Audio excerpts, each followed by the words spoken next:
तो एपिसोड के स्टार्टिंग में हम वनाली दाऊ की एनर्जी से बने हुए उस स्पिरिचुअल अवतार को देखते हैं जो कि डायरेक्टली लगातार कंडस के ऊपर अटैक कर रहा था। उसके अटैक बहुत ही ज्यादा खतरनाक थे। कसू उसके हर एक अटैक से बचने लगता है, बट हम देखते हैं उस स्पिरिचुअल अवतार के अटैक से बचने में कसू को भी बहुत ही ज्यादा मुश्किलें हो रही। फिर भी हम देखते हैं वह जैसे तैसे करके उसके अटैक से बच रहा था। बट दूसरी तरफ वो स्पिरिचुअल अवतार अपने एनर्जी को और भी ज्यादा बढ़ाते हुए कसू के ऊपर खतरनाक अटैक कर रहा, जिसको कसू अपने स्पिरिचुअल स्वाड से रोक रहा। बट हम देखते हैं उस अटैक को रोकने में अनासा को भी बहुत ही ज्यादा मुश्किल होने लगती है। वो अपने रेस्ट सूट के पूरे एनर्जी का यूज कर रहा था, फिर भी उस स्पेशल अवतार के थंडर अटैक को रोक पाना उसके लिए काफी ज्यादा मुश्किल होने लगती है। अब यह सब कुछ देखकर दूसरी तरफ अउएउ कसू के लिए बहुत ज्यादा घबरा गई थी और वह कहने लगती है, कसू क्या तुम ठीक हो? मैं तुम्हें कुछ नहीं होने दूंगी।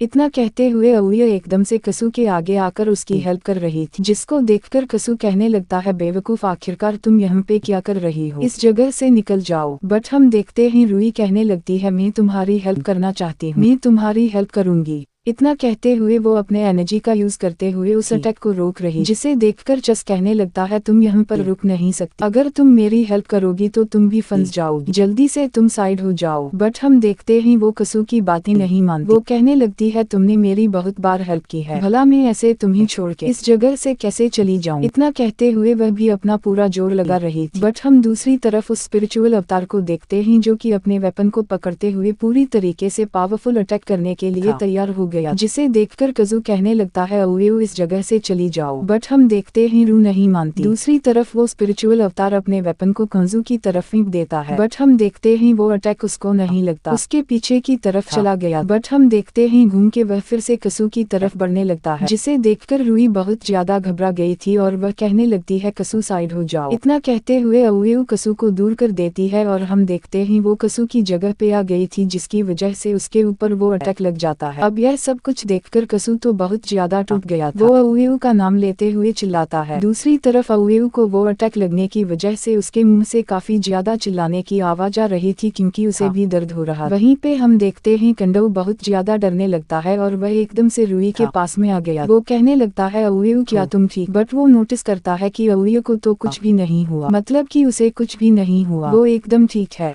जिसे देखकर उसके जान में जान आती है और वह बहुत ज्यादा खुश हो गया था। वो कहने लगता है, होप है कि तुम ठीक हो और मुझे बहुत अच्छा लग रहा है कि तुम्हें कुछ भी नहीं हुआ, जिसको देखकर हम देखते हैं अउएउ कहने लगती है, तुम बहुत ज्यादा डर गए थे क्या? इतना कहते हुए वो दोनों एक दूसरे के हाथ को पकड़ने वाले थे, बट हम देखते हैं कंजू जैसे उसके हाथ को टच करने लगता है। रूई की बॉडी पूरी तरीके से गायब हो रही थी, डिसया हो रही थी। यह देखकर कजू बहुत ज्यादा डर जाता है, उसे समझ में आ गया था कि आखिरकार अउएउ के साथ में क्या हो रहा है। दूसरी तरफ हम रूई को देखते हैं, वह खुद भी बहुत ज्यादा कंफ्यूज थी और वह अपने बॉडी को देखने लगती है, जहाँ पे उसकी बॉडी पूरी तरीके से गायब होने लगी थी। अब यह देखकर चांस बहुत ज्यादा सैड हो जाता है। वो कहने लगा था, अउएउ तुम्हें कुछ भी नहीं हो सकता मेरे होते हुए। बट हम दूसरी तरफ अउएउ को देखते हैं जो धीरे धीरे गायब हो रही थी और वो कहने लगती है, कंडऊ ज्यादा घबराओ मत, मेरी यादें हमेशा तुम्हारे साथ में रहेंगी। इतना कहते हुए हम देखते हैं वो कंडऊ के पास में आ गई थी और वो कंडऊ के सर पे कुपरा करते हुए कहने लगती है, कंडस मैं हमेशा तुम्हारी हेल्प करना चाहती थी और वैसे भी तुम्हारे साथ में रहना मेरे लिए बहुत ही ज्यादा सुकून था, मुझे माफ कर दो, मैं इससे आगे तुम्हारे साथ में नहीं जा पाऊंगी। इतना कहते हुए हम देखते हैं धीरे धीरे अउएउ पीछे की तरफ चली गई थी और उसकी बॉडी गायब होने लगती है, जिसको देखकर कस बहुत ज्यादा सैड हो गया था, इवन की उसकी आंखों से आंसू आने लगते हैं। बट हम देखते दूसरी तरफ अउएउ कहने लगती है, तुम ज्यादा सैड मत, मैं तुम्हारी हेल्प करना चाहती थी, मैंने तुम्हारी हेल्प कर दी, अब मुझे सुकून मिलेगा। इतना कहते हुए वो गायब हो जाती। बट हम देखते हैं उसको एकदम से चांस हग करते हुए उस जगह पे काफी ज्यादा रो रहा था। अब यह सब कुछ देखकर दूसरी तरफ हांगकांग काफी ज्यादा सैड होती है, इवन की जी फैमिली का वो इनास्टी स्टार वो लोग भी कुछ टाइम के लिए शांत हो गए। दूसरी तरफ हम वनाली दाऊ के स्पिरिचुअल अवतार को देखते हैं, जिसको की फर्क ही नहीं पड़ता। वहीं पे दूसरी तरफ कसू तो बहुत ज्यादा रो रहा था और उसके बॉडी के अंदर से काफी ज्यादा एनर्जी बाहर की तरफ आने लगती है, इवन की कसू की आंखें भी लाल हो गई जैसे की कोई डमना हो। और हम देखते देखते ही कस्सू अपने एनर्जी को पूरी तरीके से एनालिस करने लगता है। जहाँ पे उसका ओरा काफी ज्यादा खतरनाक था। उसके ओरे की वजह से ज्यादातर लोग तो वहाँ पे खड़े भी नहीं हो पा रहे। काफी ज्यादा जी फैमिली के लोग दूर जाके गिरते हैं। बट दूसरी तरफ हम किस को देखते हैं जो अभी भी शांत नहीं था। वह बहुत ही ज्यादा गुस्से में था और वह अपने एनर्जी को और भी ज्यादा रिलीज करने लगता है। वो कहने लगा था, आखिरकार तुम्हारी इतनी ज्यादा हिम्मत कैसे हुई? इतना के वो गुस्से में अपने ओरा को चारों ओर फैलाने लगा था, जिसकी वजह से अपना कहते हुए वो अपने सारे स्पिरिचुअल सोर्स से डायरेक्टली उस स्पिरिचुअल अवतार के ऊपर अटैक कर देता है। बट हम देखते हैं उस स्पिरिचुअल अवतार को फर्क नहीं पड़ता। तब वो बैरियर बनाते हुए उस अटैक को रोकने की कोशिश करने लगा था। बट हम देखते हैं उसका बैरियर ज्यादा टाइम तक नहीं टिकता। उसका बैरियर पूरी तरीके से ब्रेक हो जाता। वहीं पे दूसरी तरफ कस्सू बहुत ज्यादा गुस्से में था। वो कहने लगता है, आज मैं तुम्हें नहीं छोड़ूंगा। और हम देखते हैं वो अपने रस्ट स्वाड के पूरे एनर्जी का यूज कर रहा था और इवन की अपने थंडर ब्लड लाइन का यूज करते हुए अपने रस्ट स्वाड के साथ में थंडर ब्लड लाइन को मर्ज करके काफी ज्यादा उसे बड़ा करके अटैक करने के लिए तैयार हो जाता है। और हम देखते हैं वो अपने रस्ट स्वाड का यूज करते हुए डायरेक्टली स्पिरिचुअल अवतार के ऊपर अटैक कर देता है। बट हम देखते हैं दूसरी तरफ वो वनाली दाऊ उसे तो फर्क ही नहीं पड़ता। वो बहुत ही आसानी से चांद सा के उस अटैक को रोकने के लिए अपने आगे एक फॉर्मेशन को बनाने लगता है। बट हम देखते हैं कंडसका एस्टिस उस फॉर्मेशन को बीच से चीर देता है, जिसको देखकर वो स्पिरिचुअल अवतार पावरफुल अटैक करता है। बट हम देखते हैं उसका अटैक भी 2 टुकड़ों में बट गया, जिसको देखकर विली दाऊ का स्पिरिचुअल अवतार भी पूरी तरीके से शॉक पर जाता है। बट हम दूसरी तरफ चस को देखते हैं जो इतनी आसानी से रुकने वाला नहीं था। वो अपने रस्ट स्वाड को पकड़ते हुए बहुत ही ज्यादा गुस्से में अटैक करने के लिए बढ़ता है, जिसको देखकर वो स्पिरिचुअल हफ्ता कज़ के ऊपर